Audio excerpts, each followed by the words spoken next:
మీకు ఒకటి తెలుసా డార్లింగ్, గుద్దవలసినోడు పైసలు ఉన్నోడు ఎప్పుడు పోరి కోసం ఏడవడు. ఎందుకో తెలుసా?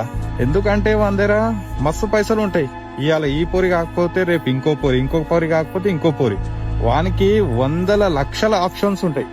కానీ మనకి గరీబోనికి అట్లా ఉండదు. గరీబోనికి, మిడిల్ క్లాస్ వానికి గుద్ద కింద ఎన్ని అప్పులు ఉన్నా గానీ నాకు అదే పోరి కావాలి, నాకు అదే కావాలి, నాకు దాంతోటే లైఫ్ మంచిగా ఉంటది, దానికోసమే నేను బతికినా దానికోసమే చస్తా అంటారు. అమ్మాయి కోసం సొంత అమ్మా నాన్నల ప్రేమ కూడా సాక్రిఫైస్ చేస్తారు. అంత గలీజ్ నియత్ తోటి, అంత గలీజ్ మైండ్ సెట్ తోటి ఉన్నారు ఇవాళ రేపు అబ్బాయిలు. సో నేను ఒకటే చెప్తున్నా, పైసల మీద ఫోకస్ చేయండి. ఇప్పుడు అమ్మాయి మీద ఎంతైతే ఫోకస్ పెడుతున్నారో అమ్మాయిల మీద, అదే ఫోకస్ పైసలు సంపాదించుట్లా, మంచిగా లైఫ్ లో ఎదగడంలా, దాని మీద ఫోకస్ చేయండి. మీ అమ్మ దానికన్నా మంచివి గుద్దాలుగా ఉండే అమ్మాయిలు కూడా మీ అమ్మల వరకు